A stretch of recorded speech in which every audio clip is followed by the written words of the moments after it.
Israel जंग बंदी से दूर रहे और मुज़ाकरात के ज़रिए अपने इस मामले को हल करे, लेकिन उसके ऊपर अमल नहीं हुआ।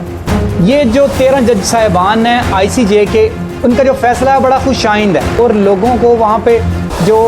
सील किया हुआ है, वहाँ पे कोई इमदाद नहीं जा रही, वहाँ पर लोगों को पहुँचने के लिए कोई सोर्स नहीं है। ICJ क्या है, ऑर्डर कौन सा जारी किया है, पिटीशन क्या फाइल की गई थी, और इसके साथ साथ जो अलायंस कंट्रीज़ हैं गाज़ा के, फ़लस्तीन के जो दोस्त ममालिक हैं, दोस्त हैं, उन्होंने इसके ऊपर क्या अपने अपने रिमार्क्स दिए हैं, इसके ऊपर क्या अमल दरामद हो रहा है, हम अब इस वीडियो में आपको वो सारा कुछ बताएंगे।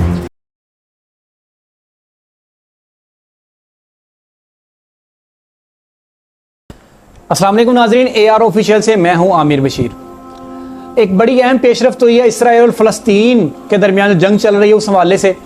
International court of justice ICJ की तरफ से एक ऑर्डर जारी हुआ है,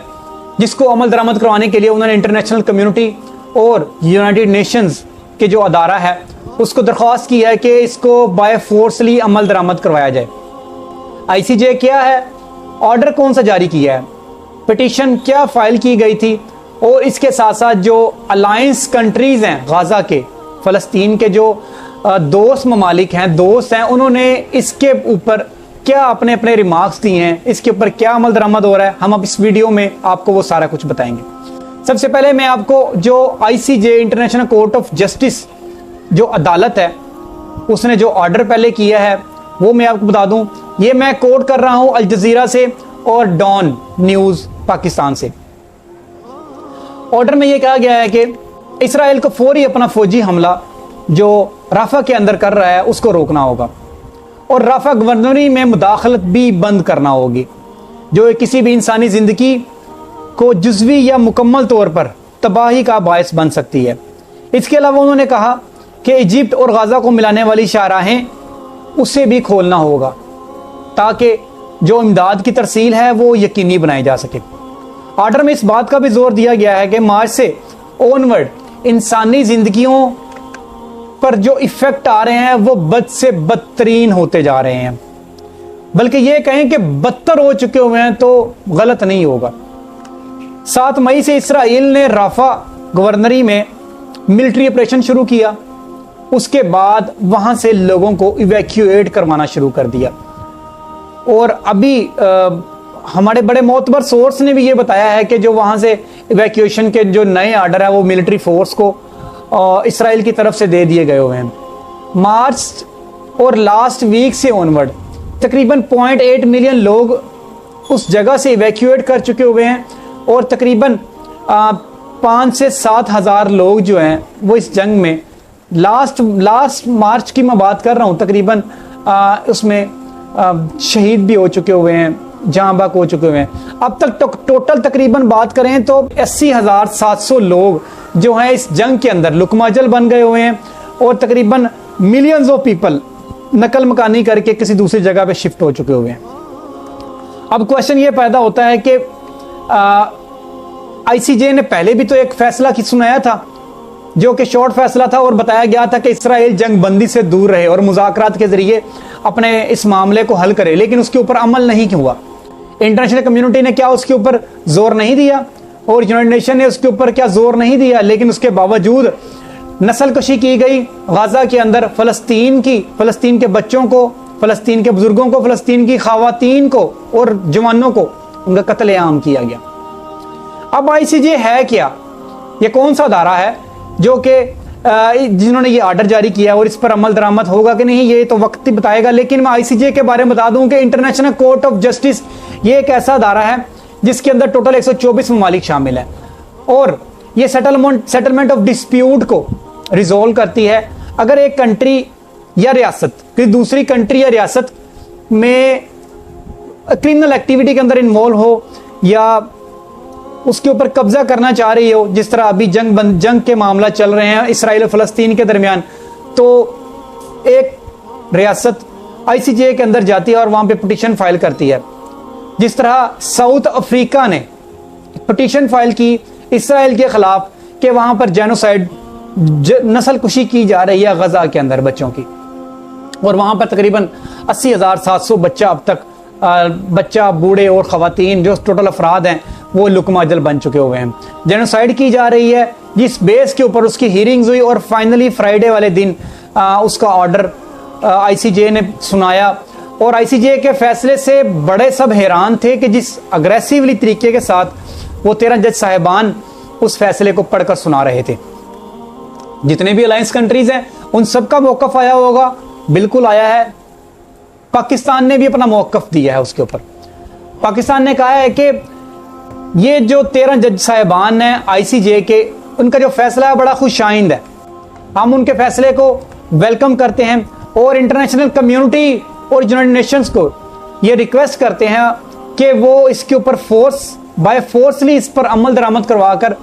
फौजी जो मिलिट्री ऑपरेशन जारी हुआ है राफा के अंदर गाजा स्ट्रिप्स के साथ, उसको फिलफोर रोका जाए और राफा में जो गवर्नरी जो इंटरफेरेंस की जा रही है उसको ख़त्म किया जाए और लोगों को वहाँ पे जो सील किया हुआ है, वहाँ पे कोई इमदाद नहीं जा रही, वहाँ पर लोगों को पहुँचने के लिए कोई सोर्स नहीं है। इजिप्ट की जो इंट्रेंस है वो बंद की हुई है। उसके जो साथ साथ जितने कंट्रीज़ हैं जो उनको इमदाद फराहम कर सकते थे उनको मुकम्मल तौर पर बॉयकॉट किया हुआ है उन्होंने। और जो शहराएँ थी मेन आपस में, सिटीज़ टू सिटीज़ आपस में मिलाने वाली, उन सबको उन्होंने ब्लॉक किया हुआ है। कोई इमदादी सामान, कोई उनकी जो मदद है किसी तरीके से वो वहाँ पे पहुँच नहीं पा रही। इसके अलावा उन्होंने जो साउथ अफ्रीका का जिन्होंने ये पिटीशन फाइल की थी उनका भी ख़ास तौर पर शुक्रिया अदा किया है पाकिस्तान ने कि उन्होंने ये जेनोसाइड के हवाले से नस्ल कुशी जो गज़ा के अंदर की जा रही है, इसराइल कर रहा है, उस पर उन्होंने उनका शुक्रिया अदा किया है कि आपने ये पिटीशन फाइल की और उसका आज रिज़ल्ट ये निकला है। लेकिन अगर बात की जाए फ़लस्तीन की जिसमें ये सारा कुछ हो रहा है, फ़लस्तीन इंतज़ामिया तो हर बार इंटरनेशनल कोर्ट ऑफ जस्टिस के जो फैसले हैं उसको वेलकम करती है, लेकिन क्या उन फैसलों के ऊपर अमल दरामद हो पाता है कि नहीं। ICJ ने तो उस दौरान भी वेलकम किया था जब यूनाइटेड नेशन के अंदर और इंटरनेशनल कोर्ट ऑफ जस्टिस में यह फैसला किया गया था कि जितनी जगह इसराइल को गजा ने, फ़लस्तीन ने स्टार्टिंग के ऊपर मुहैया की थी, जो नक्शा आप हमारी स्क्रीन पर देख भी रहे होंगे, वही फैसला कि आप दोबारा अपनी जगह पर वापस जाएं। लेकिन इसराइल आहिस्ता आहिस्ता बाकी फ़लस्तीन की जगह के ऊपर कब्जा करता जा रहा है, उसके ऊपर भी अमल दरामद नहीं था हुआ। फ़लस्तीन के जो नुमाइंदे हैं ICJ के अंदर जो रिप्रेजेंटेटिव थे और प्रेजेंट थे उस दौरान जब कोर्ट ने ये फैसला सुनाया, उस दौरान उनका प्रेस कॉन्फ्रेंस के दौरान ये भी कहना था कि हम इंटरनेशनल कम्युनिटी से 12 मरतबा और यूनाइटेड नेशन से 12 मरतबा इस बात के बारे में कह चुके हुए हैं कि हमें इनसे जो तशवीश है उसको ख़त्म करवाया जा सके, लेकिन उसके ऊपर तो अब तक अमल नहीं हो सका। लेकिन मायूस और परेशान कुन हालत के दौरान उन्होंने एक ही बात कही है कि हम जो ICJ का जो फैसला है उसको मनोअन तस्लीम करने के लिए तैयार है और उनकी जो इन्वेस्टिगेशन टीम अगर वहाँ पे आती है तो उनको हर किस्म की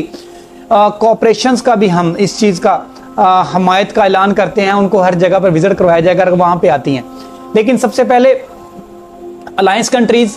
और ICJ और इंटरनेशनल कम्युनिटी और यूनाइटेड नेशन ने